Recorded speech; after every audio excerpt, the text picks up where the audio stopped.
writing those down. Step 2. All right.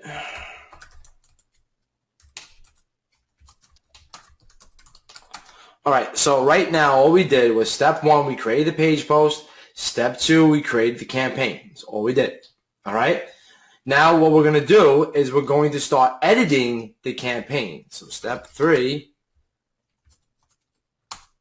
Yeah, when you went from page post to campaign, I think a couple people lost it right there. All right, well, we were over at the page post section. Okay, we made the page post. Then we came back to the manage ads. And we pressed this one button, create campaign. Yep, there you go. Perfect. And then what we did is we created a name here, we created an ad set name here, and we created an ad set name here. You know, there will be a replay in the members area, so let's not worry about it too much. But like we just went over. Yeah, and this is just an overview QA right now to get you guys kind of started and understand how I do this stuff. I'm going to go in like painful, glorious detail in separate videos for each kind of part.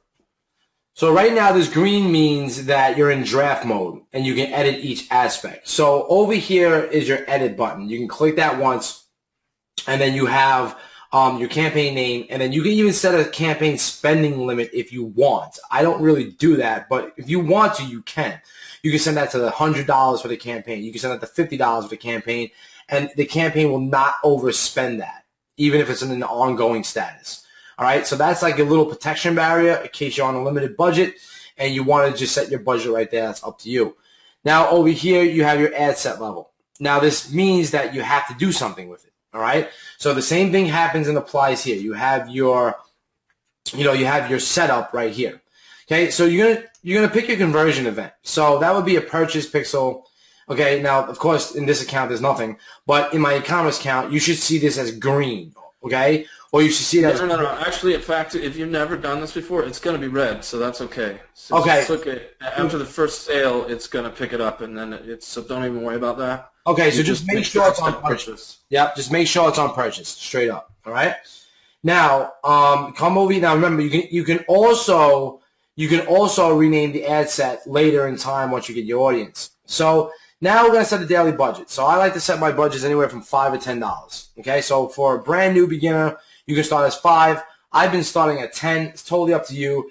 Just remember this. I want you to see this. Okay, you see this $5 right here, and you see the estimated daily reach. Well, look if I put $10 in here. We're going to reach a lot more people. So it depends on how many people you want to reach as fast as possible. Now, mind you, that a website conversion ads takes about 3 days to optimize.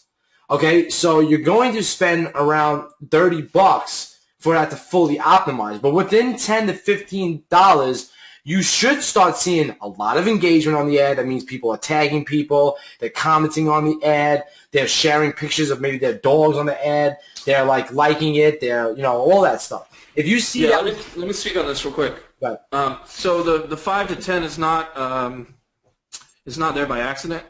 I follow a theory that I've kind of read about and discovered that when you sell something, you make a profit, and you should know that number. So with the shirts, if you're going $21.95, it's about $10, right? So usually what I do is I shoot for 100% to 200% budget. So that means if I'm making $10 profit, I'm going to start at $10 to $20, depending on my mood, and if I really know that audience. If I know the audience, or I just don't want to wait, or I feel like spending money, I'll put it straight to 20 or whatever. So it works out that for a lot of the stuff that we sell, especially on the front end, it's $5 to $20 budget. So that's kind of where these numbers come from, if you guys are curious, rather than just blindly following 5 to 10, etc. I'm looking for that 100 to 200% of the profit margin.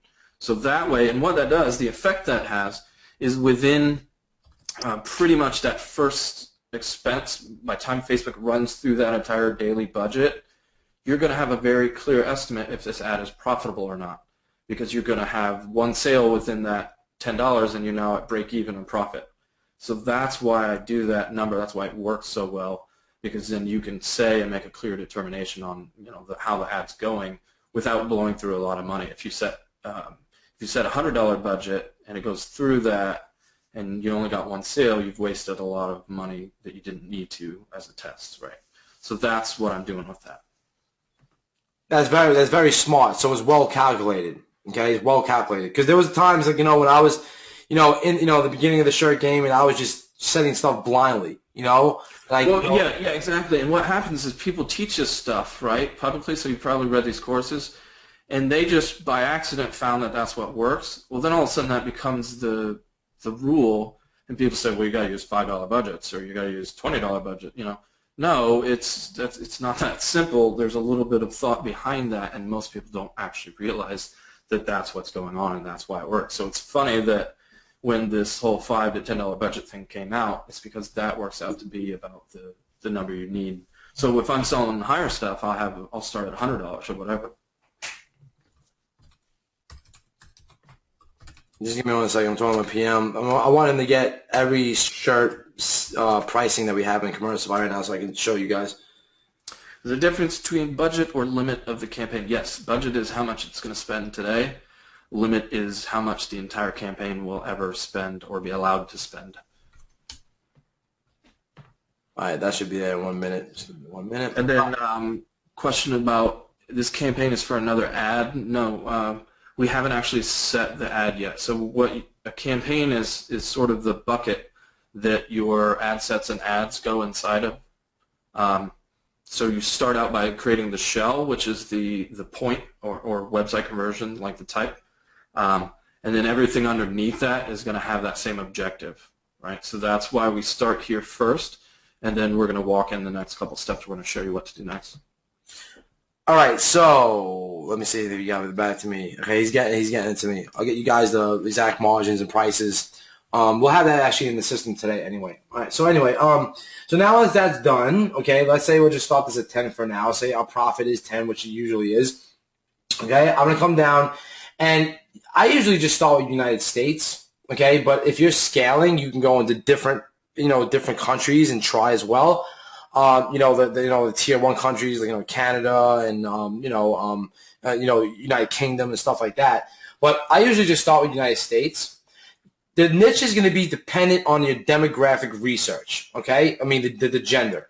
So if it's woman dominated, then you're going to just select woman here. Okay, if it's super obvious. So don't get too wrapped up in this.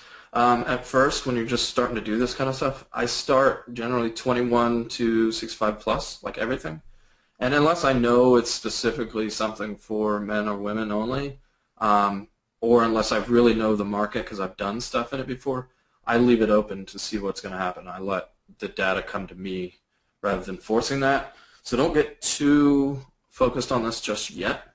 But this is where you can decide, okay, I want to focus on, just this type of group, right? Just this age group or whatever. And if you happen to know, if you want to start doing more and more research, we're going to talk about that later and how you can get better at this. But for now, don't let it prevent you from starting, because I generally just start with big, wide open stuff. And also right now, on the very left above where he's typing, it says there's kind of a grouping of squares. Can you highlight that, Ricky? Yeah, right there. So what that is we're now inside the ad sets. And that top level is the campaign. So if you're like navigating through here and you happen to end up into those different boxes, that's what they mean. So the name now is EMT shirt, and you can adjust that as well. Was that at the very top of this screen on the right? Can you scroll up to that real quick? Wait, I was reading a question. What happened? Where do you want to go? The inside there, scroll up to the right, inside the editor part. Oh yeah. Over here, over here. All the way to the top, right. So ad set name. Here's another place where you can customize what you're doing. So if you know your audience ahead of time, a lot of times I'll put something like 21 to 35 male, if that's what I'm going at. Well, right now we're going 25 this... Yeah, like US. You can see he's got a couple examples already there, but a lot of times we'll do that. So this is another opportunity to kind of give yourself data when you come back later. So it's a useful little tip. Yeah, so I do like, okay, 21, okay, like this is what I usually do. Like I'll name it like the shirt, like so EMT, whatever, and then I'll do like, 21 to 65 men, female, and then maybe I'll even do mobile and desktop. So I know that it's running on mobile and desktop. So I'm targeting male and female. I'll maybe even do like this: 20 EMT, US 2165. I like to use dashes so I can And yes, this Gavasto, this being recorded. Hopefully it doesn't crap out, but yeah, it's being recorded. So anyway, over here, so then basically you have a little glance, and then your ad sets you can start seeing like I did all the stuff over here, right? You can even put an interest if you want to. Like this is one campaign that I was running as a test, and this is the interest: Eat Fit Fuel. Here's another one: Women's Health Magazine. I built a 9,000 person video list off of that one when I was just doing a demo. Okay, so see, US 25 plus Women's Health. So you can put an interest in here if you want, but if you have many interests, then I would just be like broad group, okay? Or I would do maybe precise group. But if I had like one interest that had like 500,000 people in it, I put the actual interest name, I put the interest name here, okay? So yeah. Let's not waste too much more time on this. This is just notes to yourself on what you're doing, right? So when you come back later and you've got 10 of these, you can go, okay, that's where I was going with this. So it's just another way like we talked about. So now we're going at the EMTs now. So you want to spark this off, or you want me to spark it off? Yeah, okay, so let me everybody up to speed right now. You're clear so far with where we're at. Let's just make sure everybody's following along. Yes, good.